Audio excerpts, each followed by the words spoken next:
All right, welcome back to Radio Wasteland, the best in paranormal talk radio, past, present, and future, also including all other talk radio programs that will ever or have ever existed. I'm Kara Kittrick, and I'm joined today by Chauncey Haworth, who is the host of this program and the creator of Radio Wasteland, here to talk about Christmas, blackface, and a short story he wrote called Black Pete, as well as all manner of Scandinavian Christmas legends.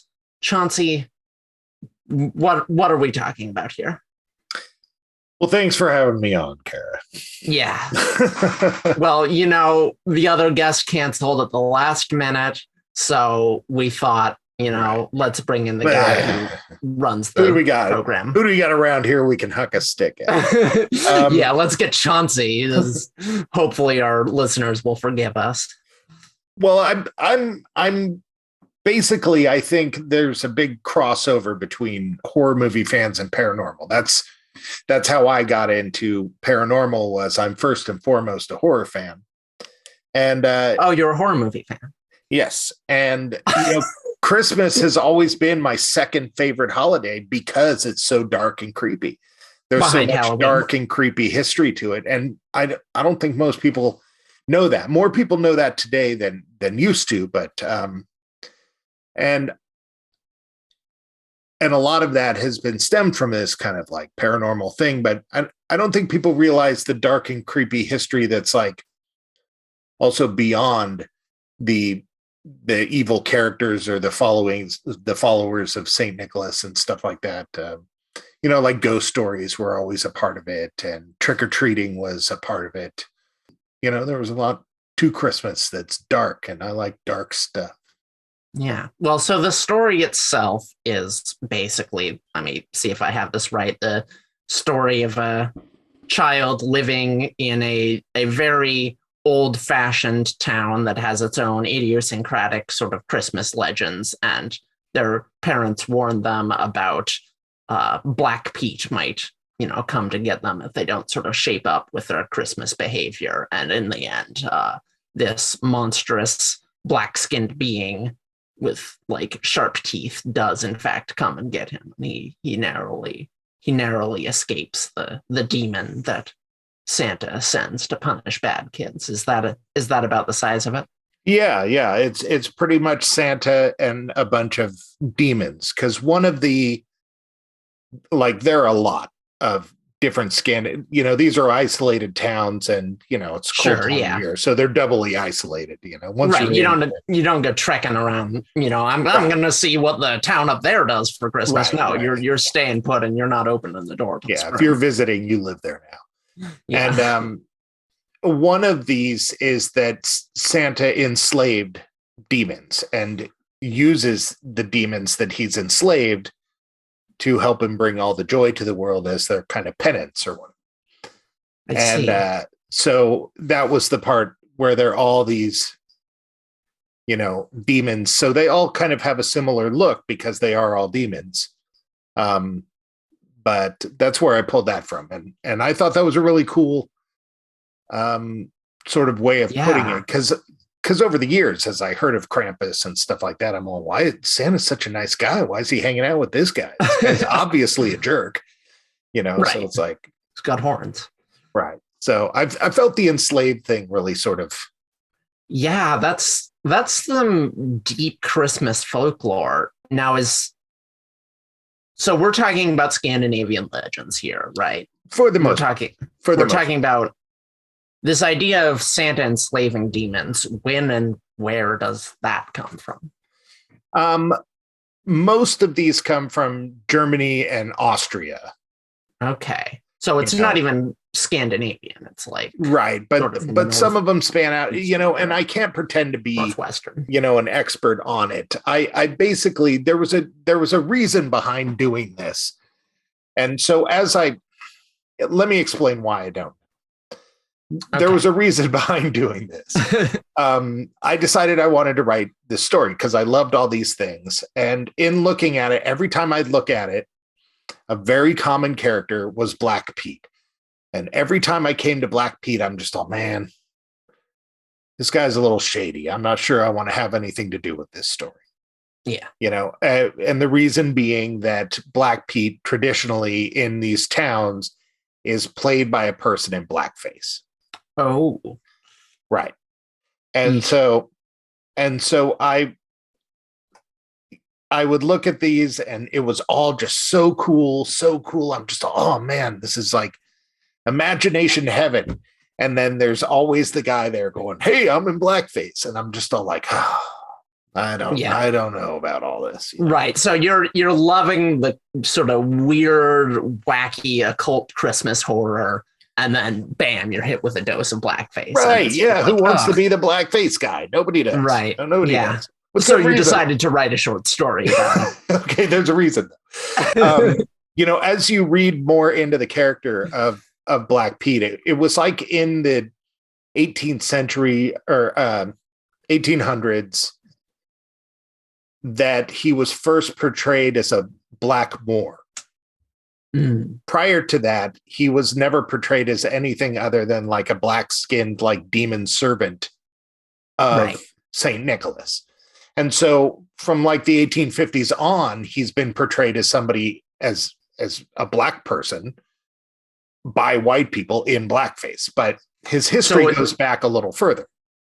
I was actually wondering if that was probably the case, because I happen to know in a lot of like older Scandinavian legends of like the Draugr, which are these undead who live in like basically burial mounds and attack anyone who comes in and like attack nearby villages, are thought to have blue or black skin. And this is a much older legend than like the slave trade. This is like a legend from, the 1100s or something.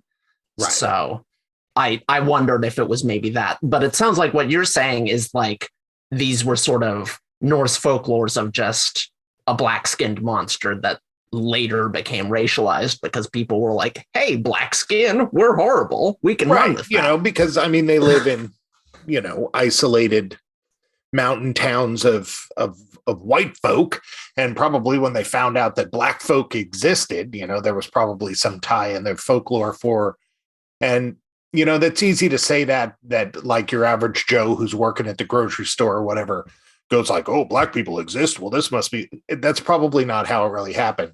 How it really happened was it was a specific writer rewrote the tale with illustrations of him as a black Moor. And so now that gets around and that changes everything. So I look at it and I go, man, I just hate this. Every time I see this, it ruins my imagination train.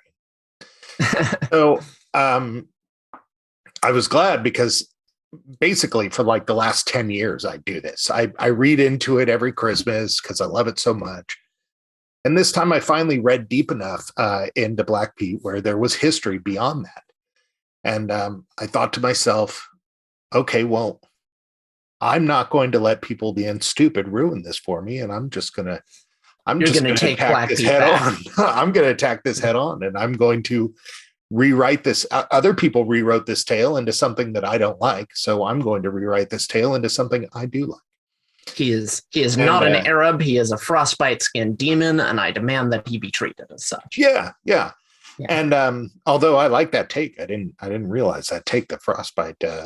Yeah, well, that's where it came from. Is these really cold bodies that would end up looking sort of blue or purplish or even kind of black in death is why Draugr were portrayed as being black. And to be fair, like the Vikings knew black people exist. Like the Vikings had extensive. Yeah, they had boats. They weren't in the Alpine Mountains. Right. Yeah, they had extensive contact with people in Africa, the Middle East, whatever. There were even like black Vikings. But this is ideas of race, like the ideas of like black and white is kind of developed later. This was just spooky frostbite corpse. Right. So as I did that, this is a little off topic here, but this is, I'm curious about people's thought about this. For one, I was like a little nervous, Sure. To write this because I don't want people thinking like I'm okay with mocking other people or something. I mean, I mock my family, but that's about it. It sounds like you kind of wrote this for you. I did. Definitely wrote it for me, but it did get me to thinking about the character Black Pete. And so in a lot of these towns, apparently, there's a big pushback trying to get rid of this character. Right. But there's whole holidays of this character coming through the streets and throwing candy to the kids, and they all love it and everything. And I was thinking, like, now this is a totally potentially shady thing to say, so correct me if I'm overstepping, but I think it sucks that all that fun would be taken away because people were jerks. So It's like, I like the idea of it was rewritten to become something terrible. So rewrite it to become something not, you know, and I'm kind of two minds, but like, I agree. I think it's sad if like this is a legend that goes back, much longer than like colonialism and European slavery and stuff. I think it would be sad if we couldn't find some way to, like, I don't know, make it not just a racial caricature. But I can also rewrite it into a deer monster if you want. Yeah. Rewrite it into a giant ladybug or a whatever. I don't care. That all the kids care about is that some character is going to come running through the streets throwing them candy. That's the part that you don't want to ruin. No. That's really the part that I'm moving on to. Now, the other one was done just for me. Black Pete is done just for me because I want demons. I like demons. What am I going to do? But as far as like the celebrations in these places, they're trying to cancel it and put an end to it. And I would like to see them claim it and get a different character in there and keep hucking candy at kids. Yeah, you don't want to cancel it just because the taste that's going to leave in people's mouth is, oh, we can't have our holiday anymore because of political correctness gone amok. And it's like, no, that's not really what's going on. I think there's a way to do this that's more deft, but who knows? And neither of us are, German. I'm pretty ignorant about all of this, so maybe there's more to it than that. But that's kind of my take with what little I know. Oh no, absolutely. But all of the world was created by somebody's idea. If you're a believer in God, God did not decree that every corner must have a stop and sip. Basically, society was created by humans. And a lot of this crappy stuff, if you don't like it, you can just change it, get rid of it. Make it something better. It was created that way by some jerk. Now you can come in and be a not jerk. Now, don't get me wrong. Don't use that for your stupid Halloween costumes. That's not what I'm saying. God. Yeah. But, Black Pete is only one of the characters in it. So Santa, in a lot of these places, going across all these places, typically has 1 to 4 traveling companions. Wow. And, so I chose 4 4 companions of St. Nicholas to use in the story. Black Pete is got Old Man Whipper. Old Man Whipper, and Belsnickel and Black Pete. Right. And Old Man Whipper is one of the variations. Like the Beatles. Is one of the variations of Krampus. Krampus is a big demon with a wicker basket and a stick. Some places have multiple Krampuses. I mean, all the way over to Russia, they have Baba Yaga flying around in a basket using a broom as a steering rudder to huck kids in. There's a lot of variations of them. Old Man Whipper is just one of them. And I just liked him because he just had a long sticking out tongue. And I felt if I went with Krampus, that was probably a little much coming out of the gate. Well, Here's the thing. I didn't know there were any of these characters in the first place. I've heard of Krampus, sure. Right. Never heard of any of these other guys. Oh, really? Is this like a common... How widespread was this idea of Santa with like this entourage? Was this just a German thing? Was this all over throughout Europe? all the Scandinavian alpine countries? Weird. Yeah.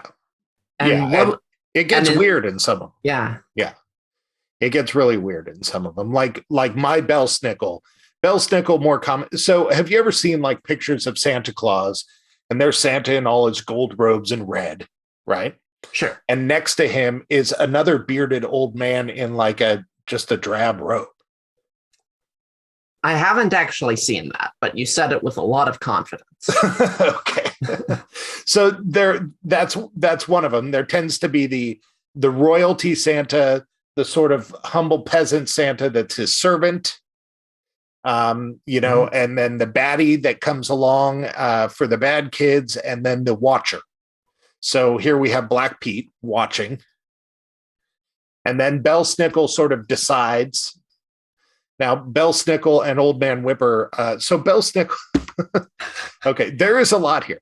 So Belsnickel more commonly is displayed as like a mountain man with a beard covered in furs and stuff like that. And he, in my story and in several of them, makes the choosing. He's sort of the naughty nice list tracker. Sure. Right. In some stories, he's also the bad guy. He's also the Krampus figure. Because remember, we're dealing with anywhere from 2 to 4, so it can be spread out. Right. But in some cultures, Belsnickel is dressed as a woman for some reason. Okay. But is a guy who is dressed as a woman? Yeah. So Belsnickel's just in drag? Yeah. Good for her. Right. So I went with that one. So you gotta. You got it, right. Yeah, I imagine him as being a solid black demon like Black Pete, but wearing the gold dress from Belle at Beauty and the Beast. This is what I imagine him. And so Black Pete basically reports to Belsnickel, again, a real character who comes through and picks. And there's several ways that Belsnickel would pick. And one is, he's got a switch and he would tap on the windows of the bad kids. All of this comes from something. What does that do? All of this comes from something. It's some like drunk ass jerk of a dad who started this. He went outside his kids' windows and tapped on there and thought it was real funny and traumatized his whole family, which spread for generations. I believe that. Where was I? Okay, Belsnickel. Yeah, there's a couple of ways. One is like the good kids would get a bundle of sticks painted gold, and the bad kids would get like a single stick painted silver. Okay. Silver's so still you knew pretty you good. were bad at that point. And you knew that Old Man Whipper might be coming for you. Now, was Old Man Whipper called that because he like whipped bad kids? Yeah. Or was that just his name? Oh, okay. Oh yeah, he whipped him with a stick. So that's more like a title. Like his name was probably just John or something. He has a name and it's French, and I don't think I could pronounce it. That's valid, frankly. Knight. It stands for night something, but again, all of these characters cross over drastically from place to place. Like, so what I'm calling the scribblers in there, those are another one. So my dad's boyfriend growing up was from Germany, and I asked him, "Hey, did you guys have Krampus where you guys are from?" Mm-hmm. And he said, "No, we had like a lot of little Krampuses." So in his town, they would dress up all in black, the little kids, and they would run through the town sort of teasing the adults. And they were all in blackface. And he said that it was soot, supposed to be soot, but was it though? Was it? So there's a lot of this going Mhm. on in these mountain towns, and it's, to bring it back around to blackface, I guess. But there is a lot of this going on in these mountain towns. But there's also a lot of people pushing back, trying to get rid of it in a lot of these cases. But Yeah, maybe retire the soot face bit. That doesn't oh no, I totally agree. seem great. Oh yeah, Yeah. no, I totally agree with you. The only thing that these people need to hang on to, in my opinion, is the fun that the town has together. Right. Well, like they can do all the same replace stuff. it with something Yeah. entirely different. Entirely Yeah. different. Germany has not Germany, Russia. I want to say it's Eastern Russia has a really cool way of dealing with it. They have a bad Santa, and he wears all black, so he looks a lot like regular Santa. Goth Only Santa. instead of red robes, he's wearing all black robes. Love that. Yeah, and so there's something to be learned there. There's something good there. It's my jam. So traditions. The first time Russia has done something right on a cultural issue that totally Western Europe has gotten wrong. But their good guy Santa actually wears blue, not red. Oh, that's weird. Don't like that. Father Christmas, and then there's this snow maiden who's his like daughter, and she's like a beautiful hot chick and all. And I say specifically beautiful hot chick because that's how she's portrayed as like the snow beauty. And she has all blue robes and furs as well. So in this Christmas cosmology of the, northern latitudes, do we still have elves, Rudolph, et cetera, et cetera? Is that purely American? Yeah. Okay. Yeah. All of that. Oh, go ahead. Well, all of that really started, really didn't kick off hardcore until the 1940s and 50s. Huh. So, I mean, while they do stem from things prior a lot of the time, this whole commercialization of Christmas with jolly old Saint Nick and the elves and Rudolph and all this stuff, this was not a thing prior to the 40s. Yeah. Well, I think it was a broad collection of things, but sorry. I think, society and secularism and the war on Christmas has really just brought us just further and further every year away from the true meaning of the holiday, which is Bell Snickle, Old Man Whipper, and Black Pete, who are always watching you and might hurt you if you're it's as much misbehaving child. Yeah, this is going to be controversial too, but it's as much a reason for the season as Jesus, if not more so. Yeah. Well, I feel like it depends on where you live, because it does. Yeah. I think if you live in those places, sure. If you live in the United States, well, I don't know. We never had. Did those legends ever get transferred to here, or were they pretty much left behind in Europe? Oh no, absolutely. Up in it absolutely came here. Am I losing connection? I just got a warning that my internet was unstable. Yeah, you froze for a second there. Well, it's snowing here. Oh, is it? Mm-hmm. Yeah. No, it happened like you would expect it to happen. That as people immigrated here, they all happened, but the nature of the United States has always been a little more melty potty. Sure. And that's how we ended up with these sort of collections of our own American history that's now spread out to the rest of the world of what Christmas is. So yeah, we definitely had them in Wisconsin and Michigan, Pennsylvania, all through places that were sort of heavily populated by immigrants from Germany. From Europe. Right, European immigrants. And, this is by no means just an Alpine thing. Black Pete is celebrated in France. Really? Okay. So it's also in Western Europe. Pete, or I don't know how to say black in French, but ZWIET. I've heard that before. I think it is like Zwart or something like that. Yeah. You just brought up the term cancel culture. And wait, I did? Yeah. Oh yeah, I did. I was joking, but go ahead. But no, I think it does fit. And, I think, the world is like, oh, these lefties are crazy or these righties are crazy, but at least a person on the who thinks a little more left, when people are crazy in this cancel culture world, unfortunately, it is built off of like a 10% mark where they're absolutely right. So it becomes difficult. It becomes difficult when people say, oh, well, you need to get rid of this, that, and the other thing. And I think, oh, well, we do need to do something about those things. But then other people are just, oh, burn them to the ground. And like people are just all like, no, that's not what we're all saying. What we're saying is, and, I want to make sure that history is not forgotten. It doesn't have to be the situation. Traditions can change. But, they do all the time. You can't burn history to the ground. There has to be a place for it. And go ahead and change those histories.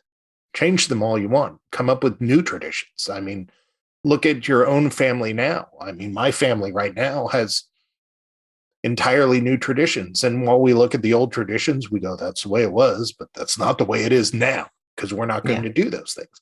And I'm not even talking on a race level. I'm talking on a pure microcosm of a family. Yeah. Traditions change as you go. So, but well, like you just said, a lot of our beloved Christmas traditions of the last few generations are not that old. Yeah. At least we're getting rid of them for good reasons now. I'll throw this. Yeah. At least getting rid of them for racism, that's good. Because for decades we were getting rid of them for religious reasons, and that's not so I don't know. How do you think the world should address these things? I mean, I think it's basically what you said, but I think in general, the thing to do is like listen to the people who are specifically saying, hey, this is offensive for X, Y, and Z reasons, and, evaluate those arguments from there. And I think a lot of times, I think it's generally obvious why like blackface is not okay, even if you're like, oh, I didn't mean it in a racist way. Right. It's like, like I did. No, well, people are like that. People are like, well, it's not blackface, it's Black Pete. He is a demon. And it's like, okay, but it still looks like blackface. And, I think generally given the 500, 600 year history of just extreme racism and brutal atrocities perpetuated all across the entire planet by white people, like the least we can do now, the absolute least, is just like, don't fight tooth and nail for like stupid stuff that doesn't matter, right, that doesn't exist. Right. We all generally we all collectively, okay, so a lot of people have a lot of religions, and I appreciate that. That's a different conversation. Here we're talking about magical fake beings at Christmas that do not exist. Right. So if someone has a problem with Black Pete, like because it looks like minstrelry, it's like, yeah, okay, fair. All right. Introducing Purple Pete. Right. Yeah. He's purple. Just change it. It's all made up. None of it's real. None of it's a huge evil grape. Right. Yeah. Well, and I think, I don't know, like I think with a lot of the problematic part, right, is the blackface. So I just don't do that. It's not that hard. Like I would argue in general from my own life experience that it's easier to not do blackface than it is to do blackface. Yeah. So you don't have to apply all the makeup and stuff. I think I don't do blackface every day of my life. I really don't do it solely because it's easier. You know, if they came up with a way that I could just like wake up and be like, bam, maybe. Yeah, okay. I'll quote you on that during your 2028 presidential bid. Have you ever seen that segment is going to be played 24/7. Have you ever seen that show Big Mouth? No. It's like a cartoon about kids coming of age on Netflix. No. Well, I never get your references, Chauncey. I'm sorry. Well, there's a scene in it where the dad's just all like, racism is wrong unless we've done it for a long time, at which point it becomes tradition. Right. You know? Yeah. Right. Like, and I feel like that's kind of this situation that people don't have enough foresight to see how drastically traditions have changed over the years, even in their own lifetimes. So keep changing it. Yeah, and I mean, I think a lot of this is just people in general are very unaware of like history. Mm-hmm. And you know, the stuff that we get taught about like racism, just speaking in the United States here, not even in Europe where I don't really even know what it's like. It's like we learn about slavery and we learn about Jim Crow and we learned and there was Martin Luther King and everything's better now. Right. Yeah, I didn't even learn about Jim Crow, really.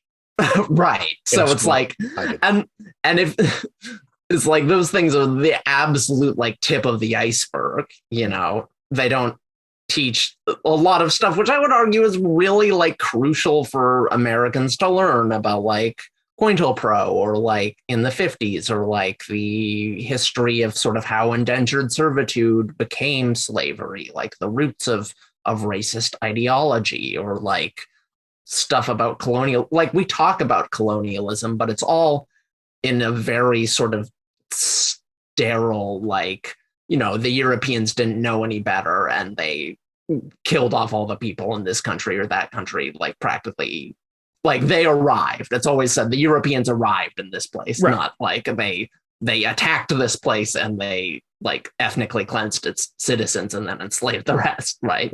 Like it's never. Colonialism is just another way of saying proto-imperialism, you know. So it's I mean, it is imperialism, right? You know, like, it's like the British Empire. It's just kind of like back in the old days when they showed up in wood, you know. It's like. Right. Well, I think in our history books, it's often kind of portrayed as like the British showed up and took over administration of this place. And it's often, honestly, in some history books I read in like 5th grade and stuff, it was kind of like portrayed with the attitude of, and they brought many innovations from Europe, like industrialization, like, you know, the natives didn't know how to govern themselves. And like, it's never shown that like, no, they extracted trillions of dollars in today's dollars of like wealth from these places. You know, they absolutely ransacked every place. Like, for instance, the British popped up. Right. Well, the flip side of this that is getting off topic, but is like, you know, if you want the history of how you got to stand in the world that you're currently standing in, the innovation coming in. And so, because some of that's true, you know, I mean, there wasn't a lot of smelting of iron and stuff like that going on. And that's true. You know, it comes in and that's a part of the history. But you know, what you're saying is I totally agree with. And I would wrap it up in, if you take a U.S. history class and you don't learn U.S. history, right? You probably need to take another class. You know, how can you teach kids U.S. history without teaching them all of that? You know? And so that's my issue. I keep hearing these arguments on the radio, and they're just, they're teaching our kids this, that, and the other thing. I'm like, well, if that's true, don't teach them just that, because that too is only half of the story. You know, right? you got to teach them the whole story and leave out all the damn adjectives. This is again my problem. We've talked about this before with the news. You know, part of the problem and part of the reason why people get upset when history is taught is the biases of historians. Sure. And you put in a lot more adjectives when you got an angle. Yeah. So you're saying you want like the simple Wikipedia version of history, you know, lots of information, but taught using, you know, the 100 most common words in English. The what? The 100 most common words in English. Yeah. Yes. Yeah, okay. Well, I mean, if you're not going to have another class, Listen, show me another class where kids are learning more than the 100 most commonly used words in English, and I'll expand that to the 1,000. But I mean, if we don't have a class that's teaching them more than 100 words, no, absolutely not. Don't word it in any. Yes, that is exactly what I'm saying. Yeah, well, I think a lot of this is like the way we do it now is kind of like you get sort of the hero worshipy, you get the version that is not too upsetting to either kids or parents up until like high school. And then you go to college and you get the version that is understood by like all historians, basically. Right. And that version is immensely distressing. So it's like people go to college and, they immediately are like, my country did what? Like, it's actually quite, I don't know. Not everyone who goes to college even like takes humanities classes, but sometimes it can be like, you take these classes and it's like, hold on, the CIA did what thing? Like, oh yeah. So it's, maybe a gentler angle of entry where we just like don't lie to our kids for 14 years or whatever, and then send them to college and be like, but none of that was like true. It's this now. And it's like, okay, right. That was not eloquently put, but what I'm saying is, we should maybe get some of these viewpoints in there earlier. But well, I'm guessing I've probably told you this before, but bringing this around full circle, I had this issue with my daughter Harley when she was born. Both my wife and my kid's mom, so Harley's like 3 or something at that point. I'm talking to both of them, and I'm just all, I don't want to lie to Harley and tell her there's a Santa. I feel a little weird about lying to my kid about magical beings. And they're both all like, oh, you're being stupid, whatever. Just let her have her fun and blah, blah, blah. So I lose, I got the kid mom, I got the wife, I lose. Sure.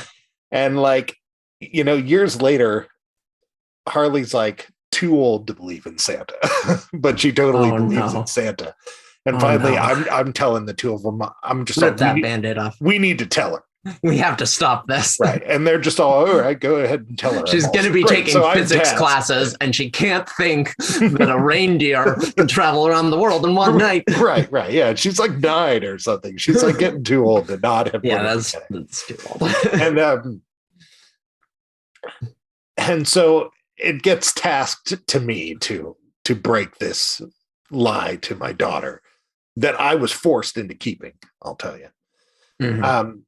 And so I love a movie called Chasing Amy. I love movies. And so like movies? I draw a picture. Oh no, I straight up tell her. So I don't mess with her first. I straight up tell her. I'm just all, Santa's not real. We were just telling you that it's all coming from us, and we love you. And she's all, oh, okay. And she's just all like, and can watch a little Easter bit of magic die inside her heart. Yeah, no, she dealt with it perfectly. No, she's all, okay. And the Easter bunny, and I'm all, yeah, no, also not real. Tooth fairy, no. The gnomes, okay. They had a thing at their school with gnomes. That's a whole nother story. Gnomes aren't real now. Yeah, and so I think she gets it. We're all good. We just had the conversation, and she's totally fine with it. I'm all right. Well, I guess she already knew. And so you can't half-ass the deprogramming. I can't just leave well enough alone. So from this movie, Chasing Amy, I'm joking with her, and I draw a picture of $1 in the middle of the thing. And I draw a picture of a snail, and then I draw Santa Claus, and then I draw the Easter Bunny, and then I draw the Tooth Fairy. And I put it down, and I say, which one will get the $1 first? And she's all, well, the Easter Bunny, because it's a bunny. And I'm all, nope. And she's all, Tooth Fairy, because it can fly. And I'm all, no. She's all, Santa. And I'm all, no, the snail will get it first. And she's all, what? And I'm just all, well, the other 3 are figments of your imagination. Oh, God.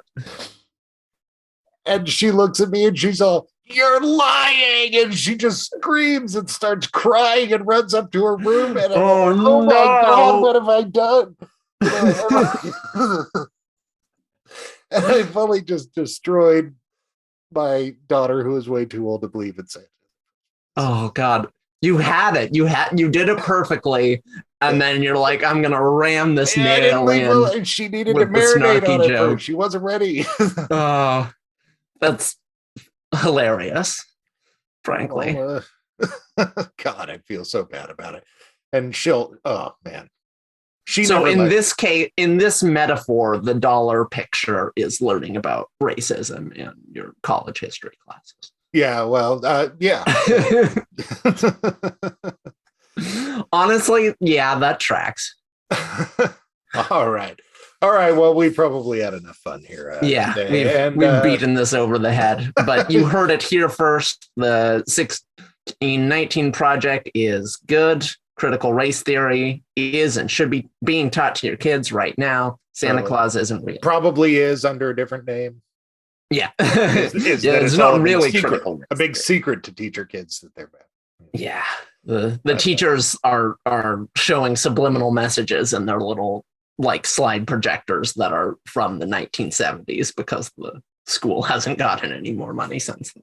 Yeah, well, I got to say, I think a big problem there has never been a point where my kids came home from school and I had a problem with something that they learned. No. And I've raced through. There were times that they came home and I felt like something they had learned was wrong, but frankly, I just explained it to them. I'm just like, well, dinosaurs probably had feathers, and there's a few other things that they're probably just not getting right in your books, and right. I take the other side, a great you ever read The People's History of the United States? Yeah, a while ago, but with Howard Zinn. I think that's his an name. Interesting read. Zinn, I think is his last name. Yeah. But in the introduction, he says, historians are biased just like anybody else, and read their book, read my book, and read a few others, and somewhere in between is probably what really happened. Right. And I think that's fairly accurate, Yeah. Don't pump your kids' brains with information. Teach them to be smart. Yeah. I will push back a little. I agree generally with that. I think there are some select issues where you're going to get, 90% of historians say one thing and like 90% of not historians say something else. And I think in those situations, you just need to be like, hey, the historians are right, Oh, yeah, that's another problem in our world is defining who is and who is not a historian. Right. Yeah. Well, I think there was a lot of, Bill O'Reilly writes a history book. Now he's a historian, right? Right. No, he's a pundit. He doesn't know anything about history. No, a historian is somebody who's dedicated their life to the study of history. Right. But on the other hand, like history isn't hard science, and, thoughts about history change. But on the other hand, historians aren't idiots. And if 90% of them believe something, maybe it's wrong. Like that's possible, but probably not. All right. You've been listening to Radio Wasteland at our Christmas /blackface episode. The double feature of the year. Christmas and critical race theory. I'll put a link to the story and somebody can tell me if it's bad. Because I really am curious. I do like, this about me. I like to take a topic that's questionable and kind of poke at it with a stick. I kind of like to set other people up to go off on a topic. But this one, I actually can't put myself out there. And I do need to throw in that my story does not deal with blackface at all. My story is not purely just there's a demon called black people. It is rewriting the story the way I think it should be. All right. Merry Christmas, happy holidays, and what's the Christopher Columbus isn't real. He never but he'll always live in our hearts. He never set foot on the mainland. That part's true. That is true. I got a thing of Christmas cards one year, and so this war on Christmas. All right, I'm just not going to stop. We're not going to end the show. We're just going to keep almost ending the show, and So I this came is your home life the other now, day. listener. I came home the other day to my wife and I'm just all, for all the talk of the war on Christmas, I do not see a lot of it in my day-to-day activity. There seems to be a lot of Christmas going around. I got this thing of cards one year. And the story's not over. And one of the cards, there was 3 different types of cards in the box. One said, Merry Christmas. Okay. One said, Happy Holidays. Okay. For the people who don't do Christmas. They do other things. And right. One of them said, Winter Wishes, which I thought was hilarious because it's totally just like, it's a little clunky. Some crappy aunt, some crappy, fully just Jesus-loving aunt, my aunt, sending me the winter wishes as this sort of like half love, half screw you sort of thing, Yeah, send the winter wishes. You don't celebrate it? Well, here's the winter wishes card. God, the winter wishes card. Yeah. But on the flip side, you can send the winter wishes card to your evangelical relatives and just imagine, their blood pressure skyrocket. Good point. All right. And, it's a powerful weapon in the war on Christmas. Yeah. A devastating new device is being employed on the front lines. That just takes holidays. The winter wishes card. Enjoy the cold. Oh, God. All right. Yeah. You've been listening to the wishes for firewood. All right. This is happening. You've been listening to Radio Wasteland. And what do we have to say to our audience, Kara? Winter wishes. Happy holidays. Winter wishes. Okay. Wishes. Okay.